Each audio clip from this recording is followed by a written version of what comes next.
Durante a posse do marido, a primeira-dama Michele Bolsonaro surpreendeu ao fazer um discurso em Libras, a língua brasileira de sinais. A comunicação trouxe diversas discussões sobre a forma de expressão e também visibilidade para um idioma usado por muitas pessoas. Com a gente, a tradutora e intérprete de Libras, aqui da UBRA, Jerusa Pasternak da Silva, e também a Natasha Figueiro da Silva. Sejam bem-vindas. Obrigada. Bom, durante a nossa conversa, você está vendo aí na tela, aqui neste... Opa, errei o canto. Aqui neste canto daqui, no outro. Agora achei. A Natasha vai nos ajudar durante a conversa e a Jerusa vai conversando comigo aqui e a Natasha vai traduzindo. Mas depois, em um determinado momento, a gente vai inverter os papéis rapidinho, né, para a gente também conversar com a Natasha. Bom, apesar de não se ter números concretos sobre o número de surdos no país, dados do IBGE de 2010 apontavam que cerca de 10 milhões de pessoas tinham deficiência auditiva, algum tipo de deficiência auditiva. Bom, para a gente começar, como é que surgiu a língua de sinais, né? Quanto tempo ela existe? Jerusa, seja bem-vinda mais uma vez. Muito obrigada pela oportunidade. Bom, os primeiros marcos históricos começaram com o Leon, né, que foi há muito tempo atrás, que não chegava a ser uma língua, era um marco histórico. Depois, logo em seguida, foi com o Lepé, que era um francês, né, que catequizava os surdos. Mas aqui no Brasil foi marcado através que o Dom Pedro II convidou o Rouet para vir para o Brasil, porque ele ensinava os surdos também. Então começou assim e foi difundido. Bom, hoje em dia as Libras têm ganhado cada vez mais destaque em apresentações de diversos setores da sociedade. A gente pode falar da indústria do entretenimento e também aqui da academia, da universidade, por exemplo. As palestras, a gente estava conversando aqui em off, as palestras aqui na UBRA sempre têm um acompanhamento né, da língua de sinais. A deputada federal Maria do Rosário é autora do projeto que regulamentou em 2010 a profissão de tradutor de Libras. Como é que é a realidade desta profissão? Eu tenho acompanhado aqui inúmeros colegas, tantos que fazem, né, o curso, têm se qualificado para trabalhar como tradutores, mas tem aqueles que têm como uma segunda língua praticamente, né, uma oportunidade de desenvolver o seu trabalho através dos sinais de Libras. Como é que hoje está o mercado? É um mercado em crescimento, por exemplo? Sim, embora, né, foi através da Maria da Rosário que começou, né, vamos dizer, essa divulgação, mas é daqui de uns anos para cá que realmente está tendo mais visibilidade. Então, depois do que a gente está presenciando, os debates políticos, inclusive foi as eleições que mais teve janela de Libras, né? Então, a gente vê um crescimento bem significativo nessa área, sim. Aqui a universidade está com essa preocupação, sim. A gente está tentando colocar acessibilidade em tudo que nos é pedido dentro da nossa possibilidade. Então, a gente trabalha com a janela de Libras, com legenda, com audiodescrição, para que não só os surdos, mas todas as pessoas com deficiência possam ter acessibilidade. Agora, nesse caso, voltando umas casinhas no mercado, a gente vê o setor público, pelo menos agora neste novo governo, todas as manifestações, seja dos ministros ou até mesmo do presidente Jair Bolsonaro, são acompanhadas de uma tradutora de Libras. Agora, no setor privado, a gente já tem, por exemplo, empresas, porque a gente tem uma legislação, né, para o PCD, que dá espaço no mercado de trabalho, faz com que as empresas mantenham esse espaço. E eu fico imaginando se a contratação para a comunicação interna dentro das empresas se torna fundamental. Fundamental é. A questão é que nem todas as empresas ainda não têm essa contratação do tradutor e intérprete para esse tipo de funcionário. Então, eles contratam a pessoa surda, né? Naquele momento, vamos supor que deve, de repente, só para questão de cota, daí chamam o intérprete para aquele momento da admissão, mas depois a maioria não tem intérprete ainda não. Infelizmente, essa é a nossa realidade. Bom, hoje em dia, como é que está o ensino nas redes de escola? A gente está falando de educação. É possível oferecer à população surda total acessibilidade nas conversas e nos diálogos hoje, especialmente no ambiente escolar? O ambiente escolar, apesar da gente já ter, né, alguma regulamentação de lei, não abrange as escolas normais. O que a gente fala escolas normais? Que são para ouvintes. Não tem.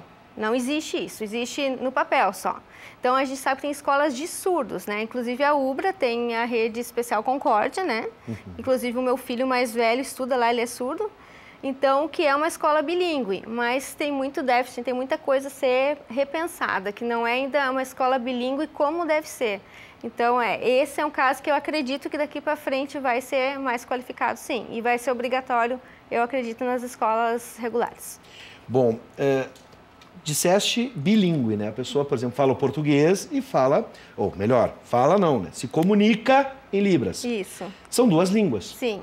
Agora, como é que fica a relação no mundo globalizado que a gente tem, com acesso à internet, as pessoas se comunicando, acredito, grupos se formam ao redor do mundo, até mesmo pela luta dos direitos da pessoa surda, enfim.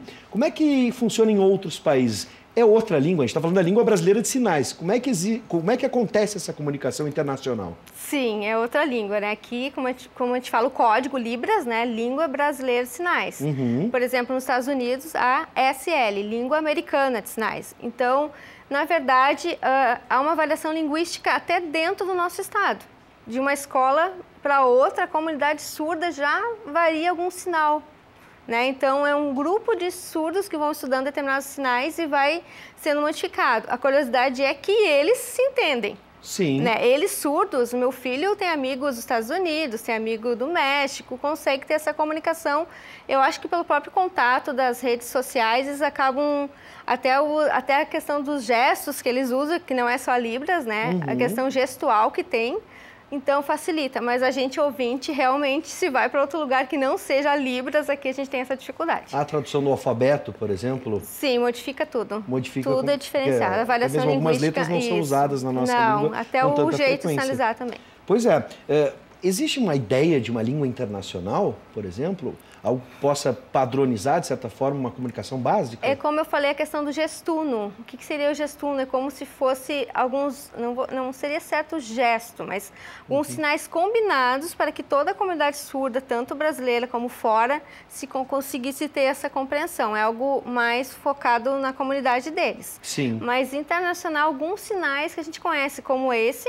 que é Eu Te Amo, que é utilizado no mundo todo. Eu te amo mesmo. Eu te amo. Agora, os demais, a gente nunca ouviu falar, não. Questões básicas, por exemplo, água, né? Modifica. Modifica? É, aqui é um jeito, de repente, no outro país é outro, que nem eu sei dizer, daí, só sei dos estados diferentes. Bom, e a gente estava falando da internet, a internet é cheia de gírias. Né? E a linguagem coloquial também. A gente, né? Vamos pegar aqui, chipar um casal, né? Hoje em dia o pessoal usa o crush, o meu crush. Como é que vocês lidam com as gírias que estão em constante... A língua é viva, ela está em constante mutação, todas elas. Você fala os surdos. Exatamente. Os surdos, eles mesmos têm as suas gírias, que a gente, às vezes, nem conhece. Porque é algo bem, assim, como se fosse particular deles, né? Tu lembra, por exemplo, de alguma que tu não conhecia? Lembra, a Natasha vai mostrar pra gente. A gente tem, por exemplo, meia boca. Tá. Né? Uau. Uau. E bah. Ah, bom, essa é bem gaúcha. Bem gaúcha. Então, eles utilizam, sim, de gírias. Não são as mesmas que as nossas e utilizam. Sim. Na questão de gírias midiáticas, eles perguntam pra gente o que significa tal palavra. A gente explica e daí eles acabam utilizando por causa da internet também. Mas eles têm as gírias na língua deles. Bom, deixa eu falar um pouquinho com a Natasha. Vamos inverter os papéis, né, para conhecer um pouco da relação dela com a língua de sinais, né? Acho que cada um podia também contar a sua história. Depois eu pergunto, né, para Jerusa, mas vamos ver primeiro com a Natasha. Natasha, agora a gente vai trocar aqui o enquadramento. A tua relação com Libras, como é que tu começou a desenvolver, então, essa língua e por que sentisse necessidade de se expressar também em Libras? Bom, boa tarde, boa noite. Eu sou intérprete de Libras, eu me formei em 2011 como intérprete. Eu já comecei a aprender Libras desde os 14 anos, então já faz um tempo. E eu percebi que a língua ela me auxiliou bastante a eu me comunicar até em outras línguas. Eu também sei inglês e eu aprendi inglês depois de aprender a Libras. Até por uma questão de estrutura me facilitou bastante e também o fato de se expressar, porque a Libras é uma língua que te obriga a te expressar com o corpo também. Sim. Então, eu sou tímida por natureza e eu consegui me expressar bastante, consegui melhorar bastante por causa da Libras. Quanto tempo, Natasha, uma pessoa pode conseguir iniciar uma conversa, ter essa comunicação através dos sinais de Libras? Depende do tipo de contato. Por exemplo, eu fiz o curso aqui mesmo na instituição, eu fiz em 1 ano e meio. E eu participei fora, em outros locais onde havia surdos, então eu tinha um contato com eles semanal, diário, né? Então, acaba sendo mais fácil essa aquisição. Agora, se é só vir aqui no curso, a gente não aprende muito, demora um pouco mais. Bom, aí se a gente for comparar, Jerusa, com outras línguas, o exercício é fundamental, né? Não só o aprendizado, como a gente tem aqui na UBRA, na instituição, mas o exercício, a conversa, isso é fundamental para que a gente possa ter o domínio. Isso é tudo, porque o curso em si vai te dar uma visibilidade mais teórica, mas a prática, como a Natasha falou, tem que ter o contato com o surdo, né?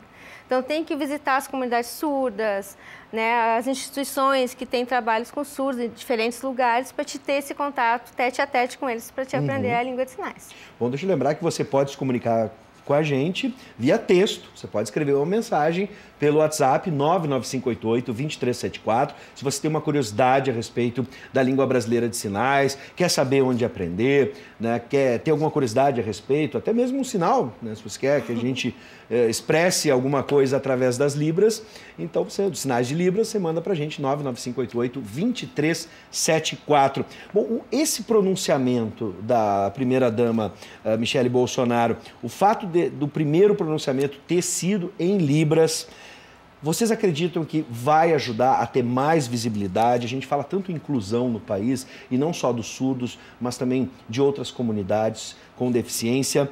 Vocês acreditam que isso pode ajudar, de certa forma? Foi importante? Nossa, eu acho que foi muito importante, porque os próprios surdos se deslocaram de vários lugares, né, do estado, de outros estados, para ter esse momento, que sabiam que ia ter esse momento com as intérpretes, ia ter um momento na língua deles. Então, a primeira vez, embora já tenha sido algum tempo atrás, ocorrido em 2010, como tu falaste, mas foi a primeira vez que isso ocorre de verdade, né?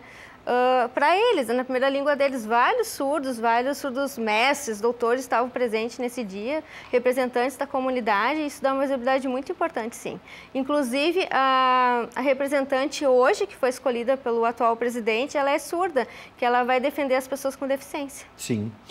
Atualmente, as políticas públicas, o que a gente tem até hoje, as políticas públicas para as populações com deficiência e, no caso em especial, os surdos, são suficientes? Qual o grande desafio aqui no estado, no Rio Grande do Sul, e no país também? Vocês acham que deveria ser o primeiro passo agora para a gente falar sobre inclusão? Suficiente, eu sempre acho que tem que ter mais alguma coisa, né? A nossa preocupação agora como profissional é que talvez não vai ter profissional que chegue agora para essas demandas, né? Porque vai ter uma visibilidade maior. E o que eu acho assim, mais importante assim, é a barreira atitudinal. No momento que a pessoa entender que a atitude, a empatia é o mais importante de qualquer outra coisa, as coisas vão começar a acontecer. E também alguns erros que aconteceu, por exemplo, diante da posse, que não podem mais acontecer nesse século que a gente está vivendo. Alguns conceitos que os próprios jornalistas ali falaram errado. Sim. Por exemplo, linguagem de sinais, linguagem de Libras, surdo-mudo, pessoa com necessidades especiais, são conceitos que têm que ser estudados antes. Sim. De apresentar diante da sociedade. Eu vou fazer minha culpa aqui, já errei. A gente tinha, inclusive, uma conversa, a gente estava conversando fora do ar, um abraço, professor Humberto Lipo, porque parece, eu não diria assim, no meu caso, por exemplo, que foi só a ignorância, mas às vezes as pessoas querem suavizar e acham que, por exemplo, pessoa com portadora de necessidades especiais soa melhor do que pessoa com deficiência. Né? Mas é importante a gente salientar que existe um termo técnico específico, correto. No caso, seria pessoa com deficiência? Pessoa com deficiência, APCD, a pessoa com deficiência. E a linguagem não, isso é uma língua. Língua de sinais, ela é uma língua como qualquer outra, tem toda a estrutura gramatical como a outra língua portuguesa, francesa tem. Por exemplo, já que tu falaste nisso, alguns recursos da língua escrita, por exemplo, eles se traduzem porque a gente consegue, através da língua escrita, por exemplo, dar uma pausa, o que vai dar uma dramaticidade também. A forma como se usa os sinais também comunica, como a gente diz, uma pausa, um silêncio também, silêncio entre aspas, naquele sentido de não gesticular naquele momento e gerar uma dramaticidade também é utilizada? Sim, a expressão, como a Natasha falou, usa todo o corpo, né? Então, até teve muitas brincadeiras em torno da intérprete que acompanha o atual presidente, que ela fazia muitas caretas, mas se faz necessária essa expressão, porque às vezes o que alguém fala não está nem na mão dela, está na forma que ela mostra no rosto ou no corpo. Por exemplo, agora tu me chamaste a atenção ao que eu percebi. O rapaz que estava traduzindo o hino nacional, ele se movimentava muito próximo a uma dança. Sim, e porque ele é surdo. Sim. O rapaz não é intérprete, ele é um surdo da comunidade, então ele é um surdo ator, ele é bem requisitado da comunidade, assim, então... Sim. Quanto mais tu conseguir expressar, claro, existem algumas regras. Na televisão não tem como a gente dançar. Mas se eu estou numa instituição religiosa, se eu estou numa festa, que nem já aconteceu comigo, de ter que fazer a dança do Michel Teló, eu não posso ficar parada. Eu tenho que fazer conforme o movimento que está mostrando ali em cima, porque os surdos estão comparando, né? Então, depende muito do contexto. A gente usa os gestos, o corpo, a expressão. Corpo, a expressão. Perfeito. A gente está conhecendo tanta coisa hoje, está muito bacana essa conversa e o pessoal está respondendo. Wagner de Canoas, seja bem-vindo, Wagner. Gostaria de saber se vocês têm conhecimento que o presidente vetou a regularização da profissão de tradutor e intérprete de Libras. Parabéns pela entrevista ou matéria. Obrigado, Wagner. É sobre a regularização da profissão. A gente está ouvindo bastante coisa, sim, mas eu não sei se foi oficializado, porque até ontem também tinha algumas questões que tinham dito que foram excluídas e hoje já não estavam mais. Então, realmente, eu não vou poder responder até saber se vai ter ou não. Hoje, eu acredito que não, porque ele, antes de ser presidente, por exemplo, eu não conhecia ele em si, mas como eu trabalho há anos com essa profissão, viajo muito para fora do estado, eu já tinha contato, por exemplo, com as intérpretes que estavam lá em Brasília. A gente faz um trabalho fora secular. Então, eu acredito que não, porque ele trabalha diretamente com intérpretes já há muito tempo. Devido à esposa dele, né? Bom, hoje a profissão não está regulamentada ou regularizada? Não, tá. Sim, sim. Hoje vocês têm toda a categoria, tem todos os direitos. Todos os direitos. Que há uma legislação para isso. Isso é importante, né? Para que a gente possa ter, como a gente estava conversando antes, mais profissionais ainda. Eu acredito que cada vez vai ter mais demanda. Bom, falando nisso, né, para a gente começar a encerrar a nossa conversa, a UBRA tem um curso de Libras. Vamos explicar aqui, Jerusa, como é que funciona, em quanto tempo é feita a habilitação, para que se possa falar e até mesmo se considerar um profissional na área. Bom, o curso a UBRA oferece aqui é pelo espaço da educação continuada, né? Não seria no nosso setor, é com a educação continuada, mas as professoras estão no nosso setor, que são duas professoras surdas, que é a Pamela e a Larissa, que são surdas, são formadas, dão aula, e é por nível, né? O nível 1, 2, 3 e 4. Daí, esses são sinais básicos, assim, não para te ser uma intérprete, mas tu ter aquela comunicação do dia a dia, para te ter contato com surdos. Daí, para te formar como tradutor e intérprete, são outros tipos de curso que tem. Daí tem a nível extensão, tem letras libras, daí difere muito um do outro. E para, como é que eu vou dizer quanto tempo? Depende, que nem a Natasha falou. No meu caso, como eu tenho filho surdo, eu tenho contato direto, flui mais rápido. Mas se tu não tem, não adianta ter o curso, não vai fluir. Bom, se teu filho está te assistindo agora, como é que tu mandaria um beijo para ele? Muito bem. Como é que é o nome dele? É Abner. Abner. Então tá, um beijo da mãe em Libras. E o outro ouvinte, para não ficar com ciúmes, que é o Adiel. Muito bem. Né? A Pamela, eu tô lembrando, ela teve filho recentemente? Eu tô tentando lembrar. Pamela. Pois que a Pamela, aí tá, eu tive contato na sala de aula aqui na UBRA, porque a Pamela foi minha colega no mestrado em educação. Ah, que show. Né? Eu tô acreditando que seja a mesma. É a mesma. É a mesma. Então, né, a Pamela, como eu me expressaria, mandar um abraço para a Pamela. Isso, um abraço para a Pamela, que foi nossa colega. Então, nós tivemos dentro da sala de aula, todas as aulas que ela foi nossa colega, tínhamos uma intérprete de Libras para ajudar a Pamela, né? E foi uma experiência incrível, a gente aprendeu muito na sala de aula. E a história dela é bem interessante, porque a Pamela ela é surda, ela é casada com um surdo e os dois filhos dela são ouvintes. Que são codas, né? Então, a primeira língua deles foi a Libras. Sim. Depois eles aprenderam o português. Bom, gente, você conheceu um pouquinho, é um universo muito grande da língua brasileira de sinais. A gente vai botar na tela agora para você saber mais sobre o curso da UBRA. Se você tem interesse em conhecer, não só como uma oportunidade de trabalho, que a gente viu que é muito promissora, o mercado vai crescer, a gente tem que falar, hoje mesmo falei no cafezinho, porque muita gente ficou, aquela coisa da política hoje, polarizado, né? Uns elogiaram a primeira-dama, outros questionaram essa situação. Eu acho que falar sobre inclusão é obrigação de todos. Agora, se tem um ranço, se foi esse ou aquele que falou, a gente pode passar por cima disso. O importante é a gente falar sobre inclusão e hoje a gente falou sobre Libras. Eu quero agradecer profundamente, né, as meninas que estiveram aqui, Jerusa, Natasha. Muito obrigado, sejam sempre bem-vindas. A gente que agradece a oportunidade, isso é muito importante para a acessibilidade. Muito obrigada mesmo. E agora a gente está aqui na luta para que a gente possa ter o que tivemos agora aqui na UBRA TV. Né, que a gente possa se comunicar cada vez mais e melhor. Com certeza. Seja sempre bem-vinda. Parabéns pelo trabalho de vocês. Muito obrigada.